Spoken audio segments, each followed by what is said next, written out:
بسم اللہ الرحمن الرحیم۔ ہم بات کر رہے ہیں خضر علیہ السلام کے بارے میں،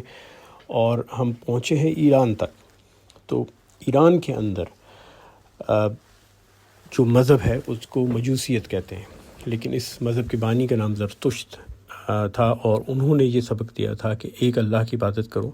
جس کا کوئی بت نہیں، کوئی تصویر نہیں، اور بتوں کی پرستش نہ کرو۔ ان کے آنے سے پہلے ایران میں بت پرستی کافی عام تھی، اور وہاں پہ بہت سے دیوی دیوتاؤں کا تصور تھا۔ وہاں ایک دیوی تھی جس کا نام تھا اناہیتا، اور فارسی زبان میں اناہیتا کو ناہید بھی کہا جاتا ہے، اور ناہید ایک بڑا مقبول نام ہے ایران میں بھی اور برصغیر پاک و ہند میں بھی۔ یہ دیوی تھی پانی کی اور سبزے کی، تو جہاں یہ ہوتی تھی وہاں پانی اور سبزہ ہوتا تھا، اور اس کے بہت سارے آستانے تھے، بہت ساری درگاہیں تھیں، بہت سارے معبد تھے، عبادت گاہیں تھیں، اور یہ سارے معبد درگاہیں پانی کے کنارے، پانی کے چشموں کے کنارے، ندی نالوں کے کنارے ہوا کرتے تھے۔ تو جب زرتشت نے اپنا مذہب لایا تو یہ لوگ جو دیوی دیوتاؤں کی عبادت کرتے تھے یہ کترانے لگے اس دیوی کو چھوڑنے سے، کیونکہ یہ ان کے لیے بہت اہم تھی، پانی اور سبزے کی دیوی تھی۔ تو انہوں نے کسی نہ کسی طرح اس کو زرتشت کے مجوسی مذہب میں بھی شامل کر لیا، اور ان کی جو 6 خاص جگہیں ہیں زیارت کرنے کی، حج کرنے کی، ان میں ایک جگہ کا نام ہے پیر سبز۔ اب یہاں آپ کو یہ بتاتا چلوں کہ فارسی زبان میں پیر کا مطلب وہ نہیں جو اردو زبان میں رائج ہو گیا ہے۔ پیر کا مطلب زیارت ہے، اور وہ ہندوستان میں پہنچتے پہنچتے زیارت سے وہ درویش اور بزرگ بن گئے، کیونکہ ہمیشہ ہر زیارت پہ کوئی نہ کوئی درویش یا بزرگ بیٹھا ہوا کرتے تھے یا دفن ہوتے تھے۔ تو پیر سبز ایک جگہ ہے جہاں پر بہت بڑا معبد ہوا کرتا تھا اناہیتا یا ناہید کا، اور اس کو خضر علیہ السلام سے منسوب کر دیا گیا، اور وہ جو جگہیں اناہیتا ناہید دیوی کی تھیں وہ سب خضر علیہ السلام کے آستانے بن گئے، ان کی گزرگاہیں بن گئی، مشہور ہو گیا کہ جہاں وہ گئے ہیں، گزرے ہیں یا آیا کرتے ہیں، اور وہاں پہ زیارتیں شروع ہو گئی اور اب بھی ہوتی رہتی ہیں۔ اب آتے ہیں برصغیر پاک و ہند کی طرف۔ پاک و ہند کا جو علاقہ ہے جس کو آپ ہندوستان کہتے ہیں، اس کے اندر سب سے اہم جو چیز ہے وہ ہے دریائے سندھ۔ دریائے سندھ کو ہند بھی کہا جاتا تھا، اور ہندوستان کو ہندوستان اس لیے کہا جاتا تھا کہ یہاں سندھ کا دریا بہتا تھا۔ تو در حقیقت ہندوستان کا لفظ اس علاقے کے لیے استعمال ہوتا تھا جس کو آج پاکستان کہا جاتا ہے، اور جو باقی آپ ہندوستان دیکھ رہے ہیں نا اس کو ہندوستان نہیں کہا کرتے تھے، اس کو بھارت کہا کرتے تھے۔ تو جب 1947 میں پاکستان اور ہندوستان بننے لگے تو قائد اعظم محمد علی جناح جو بانی پاکستان تھے انہوں نے سخت شدید اعتراض کیا اس نام پہ کہ بھارت کو انڈیا نہ کہا جائے، ہندوستان نہ کہا جائے، کیونکہ وہاں پہ تو دریائے سندھ ہے نہیں۔ انڈیا از فرام انڈس، ہند تو دریائے ہند سے ہے جس کو دریائے سندھ کہتے ہیں، اور ان کو اپنا نام بھارت رکھنا چاہیے، لیکن ان کے اعتراض کے باوجود بھارت کا نام ہندوستان پڑ گیا اور چل گیا۔ لیکن یہاں جو دریائے سندھ ہے اس کی اہمیت بے تحاشا زیادہ، پاکستان کے علاقے میں اس سے زیادہ اہم کوئی بھی دریا نہیں، کیونکہ سارے دریا سندھ میں جا کے گرتے ہیں، اس لیے اس کو اباسین دریاؤں کا باپ کہا جاتا ہے۔ تو جو ندی نالا چشمہ کہیں پھوٹتا ہے ہمالیہ کی پہاڑوں سے یا میدانوں میں سے نکلتا ہے، وہ سارے جا کے سندھ کے دریا میں گرتے ہیں۔ پرانے وقتوں میں ان ندی نالوں چشموں کے ساتھ ساتھ سفر کیا کرتے تھے لوگ، کیونکہ پانی وہاں وافر ملتا تھا، اور دریائے سندھ جو تھا ایک بہت بڑی گزرگاہ تھی، یہاں پہ کشتیاں بھی چلتی تھی، سفر بھی ہوتے تھے، تجارت بھی ہوتی تھی۔ اس زمانے میں سڑکیں بھی نہیں تھیں، اور اس زمانے میں ریل گاڑیاں یا ہوائی جہاز کا نظام بھی نہیں تھا، تو سندھ کا دریا اٹا پڑا ہوتا تھا کشتیوں سے اور مسافروں سے۔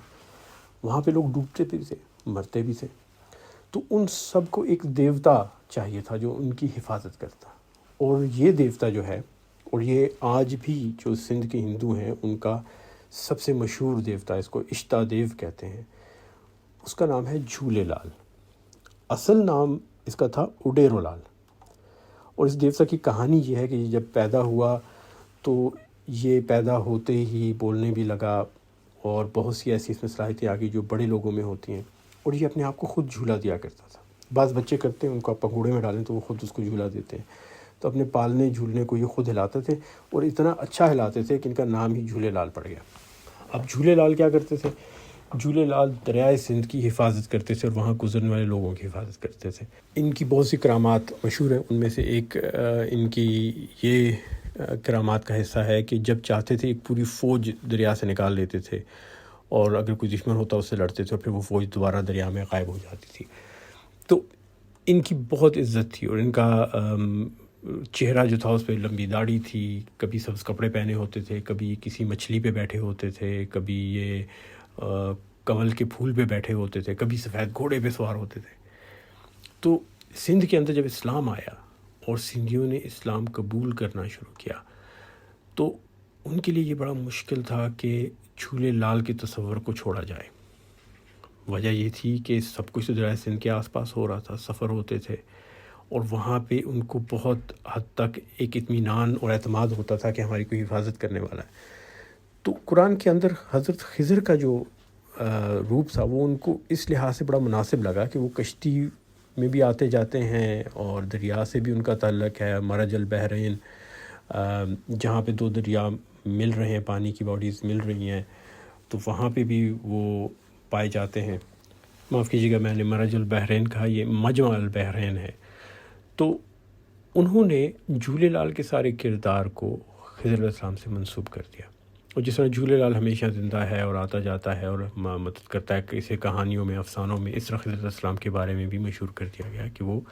ہر وقت زندہ ہیں اور پانی کے آس پاس پائے جاتے ہیں اور لوگوں کی مدد کرتے ہیں۔ حالات یہاں تک پہنچے کہ جھولے لال کے جو سب سے بڑا مندر ہے ایک جزیرے پہ بھکر کے قریب دریائے سندھ میں، پنجاب میں، وہاں پہ باقاعدہ جھگڑا پڑ گیا کہ یہ ہندوؤں کا ہے، مسلمانوں کا ہے۔ اور جتنے بھی جھولے لال کے مندر اور درگاہیں ہیں، جھولے لال بھی چونکہ زندہ پیر مشہور ہیں تو ان کی قبر تو ہے نہیں،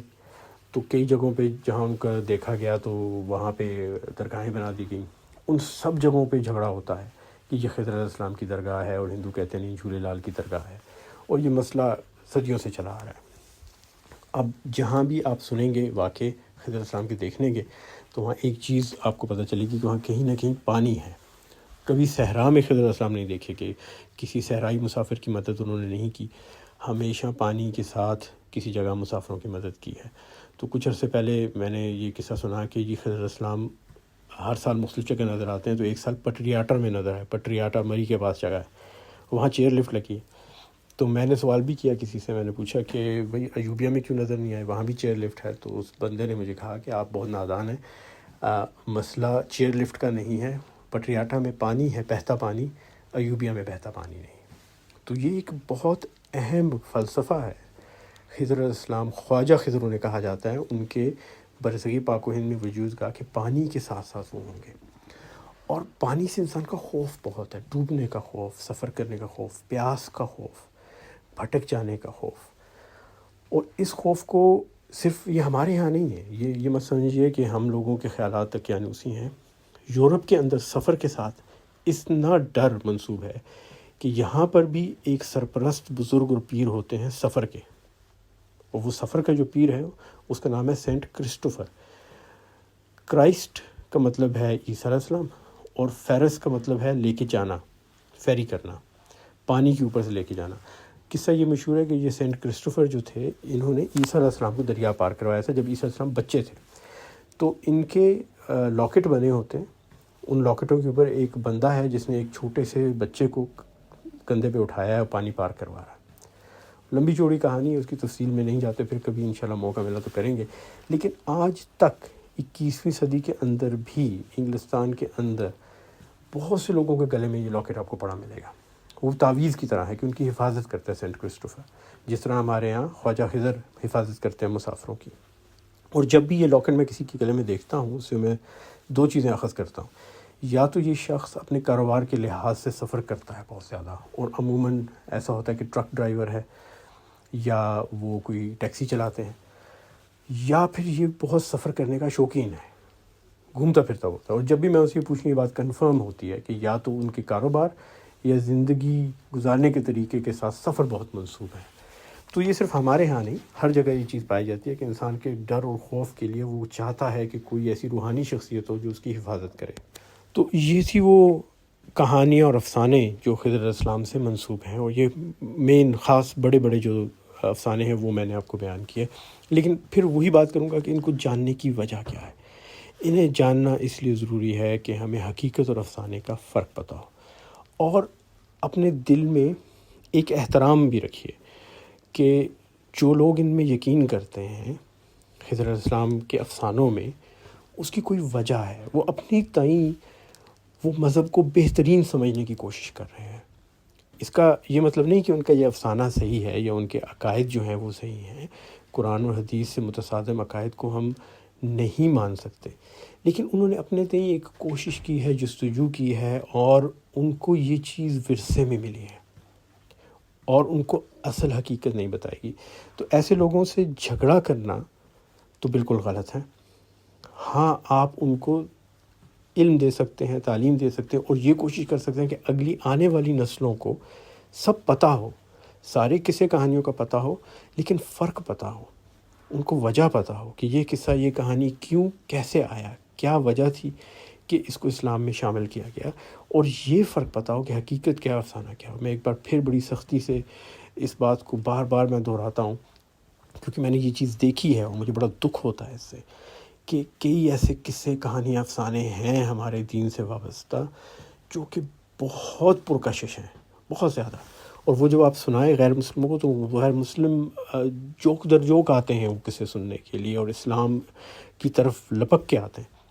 لیکن کچھ عرصے بعد جب ان کو پتہ چلتا ہے کہ یہ قصہ کہانی کسی اور مذہب سے، کسی اور روایت سے، کسی اور قوم سے لیا گیا، تو وہ یہ سمجھتے ہیں کہ نعوذ باللہ اسلام سارے کا سارا ہی کہیں اور سے اخذ کیا گیا ہے، اور وہ یہ سمجھتے ہیں کہ اسلام سارا قصے کہانیوں پہ مشتمل ہے، اور پھر ان کے اندر ایک نفرت پیدا ہو جاتی ہے، متنفر ہو جاتے ہیں وہ اسلام کے پیغام سے۔ اور یہی حالات میں نے اگلی نسلوں میں بھی دیکھا، ایسے بچے جو بڑے ہوئے یہ قصے کہانیاں سنتے ہوئے وہ اسلام کے بہت قریب آئے، لیکن جب بڑے ہو کے انہیں پتہ چلا کہ یہ تو قصے کہانیاں غلط ہیں یا کسی اور مذہب سے نکال کے لائے گئے ہیں، تو ان کے اندر بھی ایک عجیب سی اسلام سے دوری پیدا ہوگی، اور وہ بھی متنفر ہو کے اپنے مذہب سے، اور صرف اس وجہ سے کہ وہ سمجھنے لگے کہ باقی سارا مذہب بھی ایسا ہی ہوگا، لیکن یہ حقیقت نہیں ہے۔ اور ہمیں یہ ضروری ہے کہ ہم صرف اور صرف سچائی اور حقیقت کو اسلام کے نام پہ پیش کریں، اور باقی چیزوں کو سمجھیں، سوچیں، مانیں کہ ہاں یہ چیزیں ہیں، ہمارے ہاں پائی جاتی ہیں، لیکن یہ قرآن اور حدیث سے نہیں ہے۔ ان کو الگ کر کے رکھیے، قصے کہانیوں کے طور پہ رکھیے، تاکہ فرق واضح رہے اور کہیں پر بھی کوئی شک آنے والی نسلوں میں پیدا نہ ہو۔ وما علینا الا البلاغ۔ اللہ تعالی ہم سب کو صحیح اسلام پہ چلنے کی توفیق عطا فرمائے، آمین ثم آمین۔ انشاءاللہ کل ہم بات کریں گے ایک اور کہانی کی جو کہ سورہ کہف میں بیان کی گئی، وہ ہے ایک بادشاہ کی کہانی جن کا نام ہے ذوالقرنین، اور ان کے بارے میں بھی بہت سی دلچسپ باتیں مشہور ہیں، اور بہت سی حقیقت اور بہت سے افسانے بھی ہیں۔ تو ہم دیکھیں گے کہ کیا حقیقت ہے اور کیا افسانہ ہے، اور قرآن مجید ہمیں ان کے بارے میں کیا کہتا ہے، اور کیا سبق حاصل ہوتا ہے ان کے واقعے سے۔ اور یہی انہی کے واقعے میں ایک اور واقعہ آتا ہے یاجوج اور ماجوج کا، اور یہ بھی بڑا اہم واقعہ ہے، اور اس کو بھی بہت سے افسانوں سے منسوب کیا گیا ہے۔ تو انشاءاللہ تعالی اس پہ بھی سیر حاصل گفتگو کریں گے۔ دعا میں یاد رکھیے گا، اور انشاءاللہ تب تک کے لیے اجازت دیں۔ السلام علیکم۔